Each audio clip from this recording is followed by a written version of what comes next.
நிறைய வெரைட்டி பூரி சாப்பிட்ருப்போம். ஆனால் இந்த மாதிரி ஒரு டிஃப்ரெண்ட்டான ஸ்டைலில் குஜராத் ஸ்பெஷல் லேயர் பூரி எப்படி செய்யறதுன்னு பார்க்கறதுக்கு வீடியோக்குள்ளே போடலாமா? ஒரு அகலமான பாத்திரம் எடுத்திருக்கேன். இதில் நான் எல்லா ட்ரை இன்க்ரீடியன்ட்ஸும் மெஷர் பண்ணி எடுத்துக்கிறேன். இப்போது 1 கப் அளவுக்கு கோதுமை மாவு எடுத்திருக்கேன். நான் இந்த லேயர் பூரியை கோதுமை மாவில் பண்ணுறேன். நீங்கள் ஃபுல் அண்ட் ஃபுல் மைதாலேயே பண்ணலாம். இப்போது 1 கப் அளவுக்கு நான் கோதுமை மாவு எடுத்திருக்கேன். இதை நல்லா சலிச்சுட்டு நான் ஆட் பண்ணிக்கிறேன். இப்போது இது கூடவே இந்த ரெசிபிக்கு தேவையான அளவு உப்பு ஒரு 1/4 டேபிள் ஸ்பூன் அளவுக்கு நான் ஆட் பண்ணுறேன். இது கூடவே 1/2 டேபிள் ஸ்பூன் அளவுக்கு ஓமம் இந்த மாதிரி கையில் நல்லா க்ரஷ் பண்ணிவிட்டு நான் ஆட் பண்ணுறேன். இப்போது ஆட் பண்ணியாச்சு.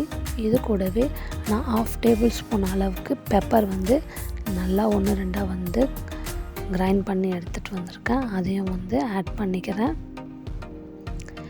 இப்போது இது கூடவே நான் 1 டேபிள் ஸ்பூன் அளவுக்கு கீ எடுத்திருக்கேன்.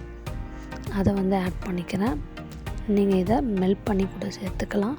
ஆனால் கீ இல்லைன்னா டால்டா ஆயில் எது வேணாலும் நீங்கள் மெல்ட் பண்ணி இது கூட சேர்த்துக்கலாம். இப்போ இதை நல்லா நம்ம மிக்ஸ் பண்ணிக்கலாம். இதை நல்லா ஒன்று சேர நம்ம மிக்ஸ் பண்ணிக்கணும். இதோட கரெக்டான ஸ்டேஜ் என்னென்னு பார்த்தீங்கன்னா, இந்த மாதிரி கையில் நல்லா பிடிச்சிங்கன்னா இந்த மாதிரி பிடிக்க வரணும். இதுதான் கரெக்டான பக்குவம். பாருங்கள், இந்த மாதிரி இருக்கணும்.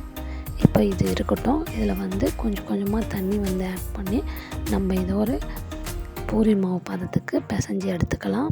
பாருங்கள், நான் ஒரு 1/4 கப் அளவுக்கு தண்ணி எடுத்திருக்கேன். அதில் கொஞ்சம் கொஞ்சமாக ஆட் பண்ணி நம்ம இந்த பூரியை இந்த மாதிரி திரட்டி எடுத்துக்கலாம். இப்போது பூரிக்கு மாவு பிசைஞ்சாச்சு. ஒரு ஈர துணி போட்டு இதை ஒரு 1/2 ஹவர்லேருந்து 45 மினிட்ஸ்க்கு நல்லா ரெஸ்ட் கொடுத்துடலாம்.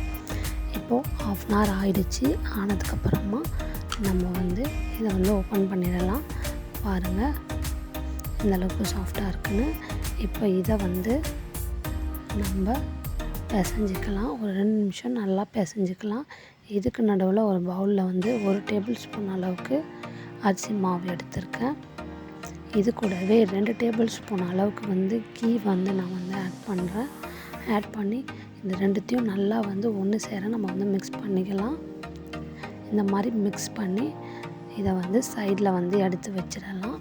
இப்போ இது இருக்கட்டும். இது எதுக்குன்னு நான் பூரி தேய்க்கும் போது சொல்கிறேன். இப்போ பாருங்கள், இது இந்த ஸ்டேஜில் தான் இருக்கணும். இப்போ நம்ம ரெடி பண்ணி வச்சுருக்க மாவை 3ஆக நம்ம டிவைட் பண்ணிக்கலாம். டிவைட் பண்ணி இந்த மாதிரி 3 உருண்டையாக நம்ம திரட்டி எடுத்துக்கலாம். இப்போ நம்ம ரெடி பண்ணி வச்சுருக்க அரிசி மாவு, கீ, அந்த மிக்சரும் இருக்குது. மாவும் திரட்டி எடுத்துட்டோம். இப்போ ஒரு பொரிக்கட்டையில் நம்ம உருட்டி வச்சுருக்க உருண்டையிலேருந்து ஒரு உருண்டை எடுத்து நல்லா பூரியை திரட்டிக்கலாம். ஃபஸ்ட்டு சப்பாத்திக்கு மாவு திரட்டுற மாதிரி நல்லா திரட்டிக்கலாம். அண்ட் ரொம்ப திக்காகவும் இருக்கக்கூடாது, அண்ட் ரொம்ப தின்னாகவும் இருக்கக்கூடாது. மீடியம் ஸ்டேஜில் இருக்கணும். பாருங்கள், நான் காட்டுறேன். இந்த மாதிரி இருக்கணும். இந்த மாதிரி 3த்தையும் நம்ம தேய்ச்சி எடுத்ததுக்கப்புறமா முதல்ல ஒரு சப்பாத்தி, அதுக்கு மேலே நம்ம ரெடி பண்ணி வச்சுருக்க கீ ரைஸ் ஃப்ளார் மிக்ஸரை நம்ம ஆட் பண்ணிக்கலாம். இப்போ இதை நல்லா எல்லா இடத்துலையும் படுற மாதிரி நம்ம ஸ்ப்ரெட் பண்ணி விட்டுக்கலாம். பாருங்கள், இப்போ இதை ஸ்ப்ரெட் பண்ணதுக்கப்புறமா இன்னொரு சப்பாத்தியை எடுத்து நம்ம அது மேலே சேர்த்துடலாம். இப்போ இதுக்கு மேலேயும் நம்ம ரெடி பண்ணி வச்சுருக்க கீ ரைஸ் ஃப்ளார் மிக்சரை ஆட் பண்ணிவிட்டு நல்லா ஸ்ப்ரெட் பண்ணி விட்டுடலாம். நல்லா ஸ்ப்ரெட் பண்ணி விட்டுட்டு இன்னொரு சப்பாத்தியும் ஆட் பண்ணிவிட்டு இதை நல்லா லெவல் பண்ணிவிட்டு திருப்பியும் கீ ரைஸ் ஃப்ளார் மிக்சரை ஆட் பண்ணிவிட்டு நல்லா ஸ்ப்ரெட் பண்ணி விட்டுடலாம். நல்லா ஸ்ப்ரெட் பண்ணிவிட்டு இதை நம்ம இப்போ லைட்டாக உருட்ட போகிறோம். நல்லா ஸ்ப்ரெட் பண்ணியாச்சு. இப்போ இதை நம்ம நல்லா உருட்டிக்கலாம். பாருங்கள், இந்த மாதிரி நான் காட்டுறேன் பாருங்கள். இந்த மாதிரி எல்லாத்தையும் ஒன்று சேர எடுத்து நம்ம இந்த மாதிரி வந்து ரோல் பண்ணிக்கலாம்.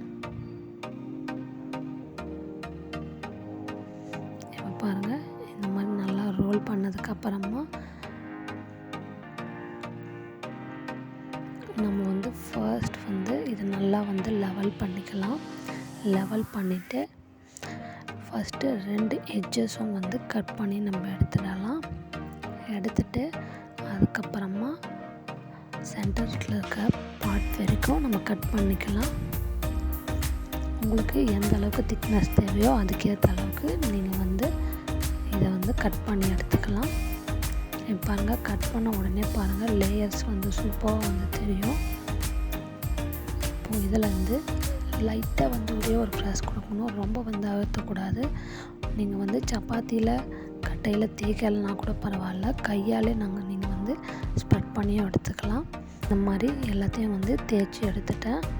இப்போ எண்ணெய் வந்து நல்லா வந்து காஞ்சிட்டு இருக்கு. இப்போ எண்ணெய் வந்து மீடியம் ஃப்ளேம்லேயே வந்து காய வச்சுருக்கேன். அது லைட்டாக வந்து ஹீட் ஆன உடனே நம்ம ரெடி பண்ணி வச்சுருக்க இந்த லேயர் பூரியை வந்து ஆட் பண்ணிக்கலாம். இந்த பூரி வந்து சாஃப்டாக இருக்காது, மற்ற பூரி மாதிரி கொஞ்சம் வந்து கிறிஸ்பியாக தான் இருக்கும். அண்ட் நீங்கள் இதை வந்து சாட் மாதிரி கூட யூஸ் பண்ணிக்கலாம். நீங்கள் நிறையா வந்து சாண்ட்விச் கூடலாம் இந்த பூரியை க்ரஷ் பண்ணி போட்டு சாப்பிட்லாம், ரொம்ப டேஸ்ட்டாக இருக்கும். அவ்வளோதான், நம்மளோட லேயர் பூரி வந்து சூப்பராக வந்து ரெடி ஆகிடுச்சு. இதை வந்து நம்ம வந்து எடுத்துடலாம். அவ்வளோதான், நம்மளோட குஜராத் ஸ்பெஷல் லேயர் பூரி வந்து சூப்பராக வந்து ரெடி ஆகிடுச்சு. லேயர் பாருங்கள், சூப்பராக வந்து நம்மளுக்கு வந்து தெரியுது. நான் இதை கோதுமையில் பண்ணதால் இந்த மாதிரி லேயர்ஸ் வந்து நம்மளுக்கு கிடைச்சிருக்கு. நீங்கள் மைதாவில் பண்ணிங்கன்னா இன்னும் வந்து நிறைய லேயர்ஸ் வந்து உங்களுக்கு வந்து கிடைக்கும். இதே மாதிரி நீங்களும் செஞ்சு பாருங்கள். செஞ்சு பார்த்துட்டு எப்படி இருந்துச்சுன்னு கமெண்ட் பண்ணுங்கள். இன்னொரு இன்ட்ரெஸ்டிங் ரெசிபியோட நான் வந்து உங்களை மீட் பண்ணுறேன். பாய் அண்ட் டேக் கேர்.